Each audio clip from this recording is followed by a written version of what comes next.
Bismillahirrahmanirrahim. Assalamualaikum warahmatullahi wabarakatuh. Hari ini kita akan memulai perkuliahan supervisi pendidikan dengan materi konsep teoretik supervisi pendidikan. Adapun supervisi pendidikan ini sedikit berbeda dengan supervisi di perusahaan yang lain karena supervisi atau supervisor dalam dunia pendidikan tugasnya tidak hanya mengawasi, namun juga memiliki tugas-tugas yang lain. Pengertian supervisi menurut para ahli. Yang pertama, menurut Amin Tembun adalah pengawasan, di mana seorang supervisi tugasnya mengawasi untuk berjalannya pelaksanaan pembelajaran di sekolah. Yang kedua, menurut Asosiasi Supervisi dan Pengembangan Kurikulum di Amerika menyebutkan bahwasanya supervisi adalah peningkatan situasi belajar mengajar. Yang ketiga, menurut Razik adalah supervisi lebih ditujukan untuk memberikan pelayanan kepada kepala sekolah dalam melakukan pengelolaan kelembagaan secara efektif dan efisien serta mengembangkan mutu kelembagaan pendidikan. Dalam konteks pengawasan mutu pendidikan, maka supervisi oleh pengawas satuan pendidikan antara lain kegiatannya berupa pengamatan secara intensif terhadap pembelajaran pada lembaga pendidikan yang kemudian ditindaklanjuti dengan memberikan feedback.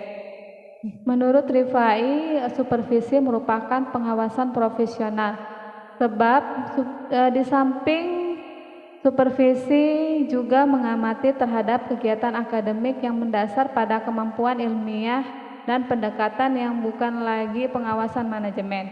Yang terakhir, menurut Eldreich yang menyatakan bahwa supervisi adalah proses manajemen administrasi, evaluasi dan akuntabilitas atau berbagai aktivitas serta kreativitas yang berhubungan dengan pengelolaan kelembagaan pada lingkungan kelembagaan setingkat sekolah.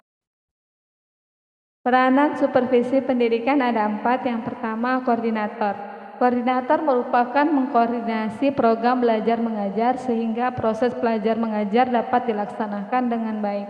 Yang kedua, sebagai konsultan, di mana konsultan bertugas memberi bantuan mengenai masalah yang dialami guru sehingga guru dapat berkonsultasi dengan supervisi dan kemudian nanti supervisi itu memberikan solusi kepada guru tersebut. Yang ketiga, pemimpin kelompok, memimpin sejumlah staf dalam mengembangkan potensi kelompok. Nah, dengan memimpin kelompok ini supervisi juga dituntut untuk mengembangkan potensi baik itu guru maupun staf-staf yang ada di sekolah, misalnya TU ataupun yang lain. Yang ketiga yang keempat adalah evaluator, di mana evaluator membantu guru dalam menilai hasil dan proses belajar serta dapat menilai kurikulum yang sedang dikembangkan. Tugas evaluator ini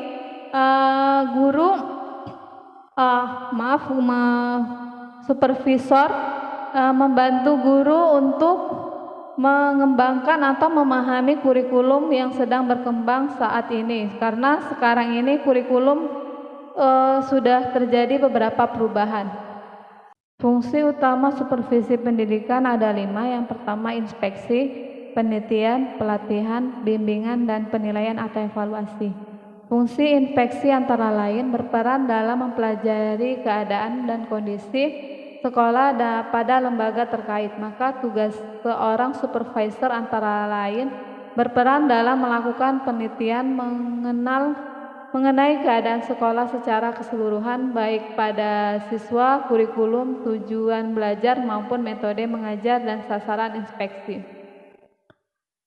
Yang kedua adalah penelitian. Fungsi penelitian ini mencari jalan keluar dari permasalahan yang berhubungan yang sedang dihadapi, dan penelitian ini dilakukan sesuai dengan prosedur ilmiah, yakni merumuskan masalah yang akan diteliti, mengumpulkan data, mengolah data, melakukan analisa, menarik kesimpulan, dan menyusun strategi dari permasalahan yang dihadapi.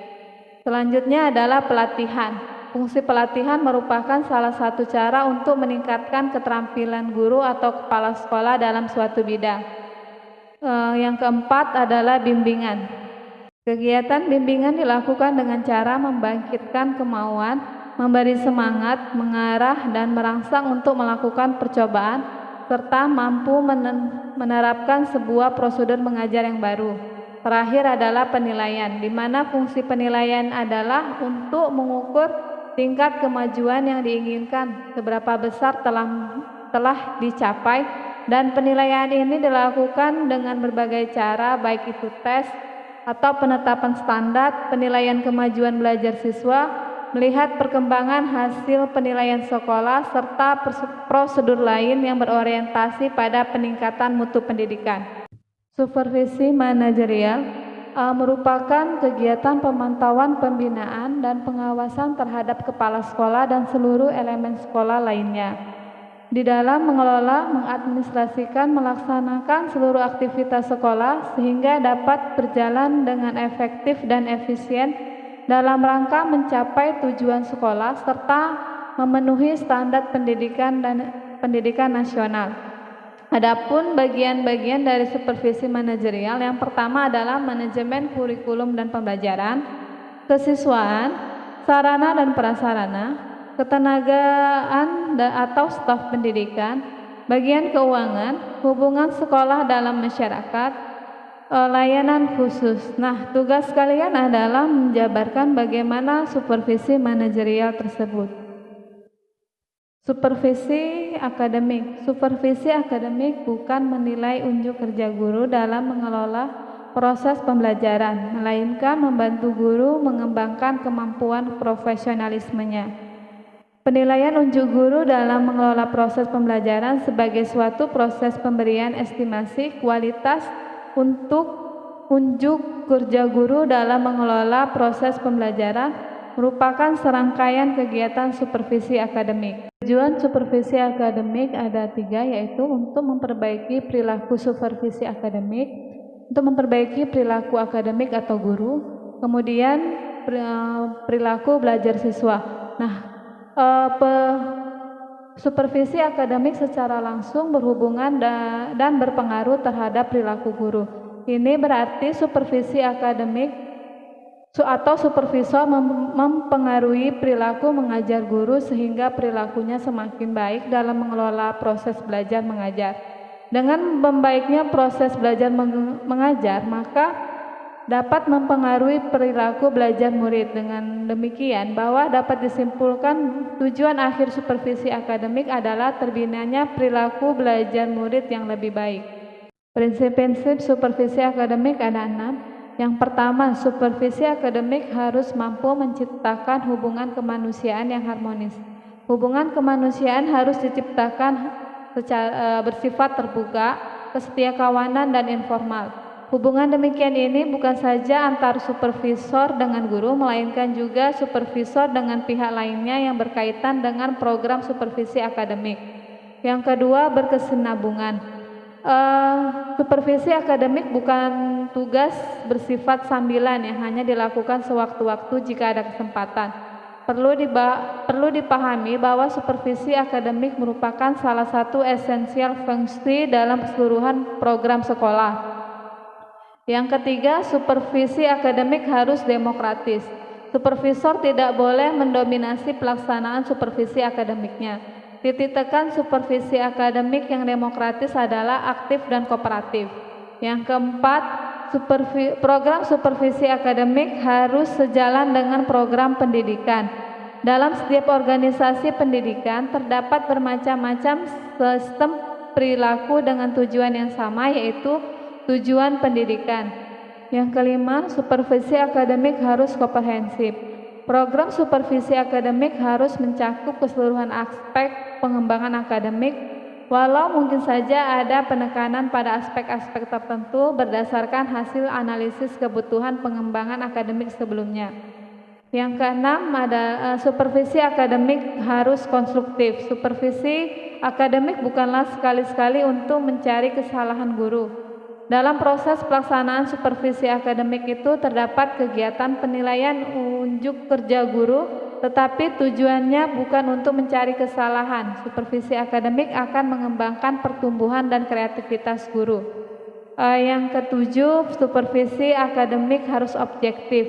dalam menyusun, melaksanakan, dan mengevaluasi keberhasilan program supervisi akademik harus objektif. Jenis supervisi ada 3. Yang pertama, supervisi umum adalah supervisi yang dilakukan terhadap kegiatan-kegiatan atau pekerjaan secara tidak langsung berhubungan dengan usaha perbaikan pengajaran, seperti supervisi terhadap kegiatan pengelolaan bangunan, perlengkapan sekolah atau kantor-kantor, pendidikan, supervisi terhadap pengelolaan administrasi kantor, supervisi pengelolaan keuangan sekolah atau kantor pendidikan. Yang kedua, supervisi pengajaran adalah kegiatan-kegiatan pengawasan terhadap personil, guru dan siswa maupun material. Yang ketiga, supervisi klinis adalah supervisi yang menitikberatkan pada sebab akibat atau kelemahan yang terjadi dalam proses pembelajaran. Ciri-ciri supervisor yang baik. Yang pertama, pribadi sebagai guru yang baik dan menyenangkan. Yang kedua, memiliki pembawaan kecerdasan yang tinggi. Yang ketiga, memiliki pandangan yang luas mengenai proses pendidikan dalam masyarakat. Yang keempat, memiliki kecakapan melaksanakan human relation yang baik. Yang kelima, sayang pada anak-anak dan menaruh minat terhadap masalah-masalah belajar mereka. Yang keenam, memiliki kecakapan dalam proses kelompok. Yang ketujuh, cakap memimpin kelompok menurut prinsip-prinsip demokratis. 8. Memiliki keteguhan hati untuk mengambil tindakan cepat dan segera memperbaiki terhadap kesalahan yang dilakukan. Selanjutnya, mau menerima perubahan, berani mengungkapkan pendapat dan gagasan, memiliki intuisi yang baik, memperluas kecakapan dalam berbagai hal, melaksanakan hubungan yang kooperatif, berusaha mencapai tujuan-tujuan yang lebih tinggi dan bersinergi dengan anggota kelompok. Terakhir, toleransi, jujur, tegas, rajin, dinamis, rendah hati, bekerja keras, sabar, dan tekun. Demikian perkuliahan hari ini saya tutup dengan Assalamualaikum warahmatullahi wabarakatuh.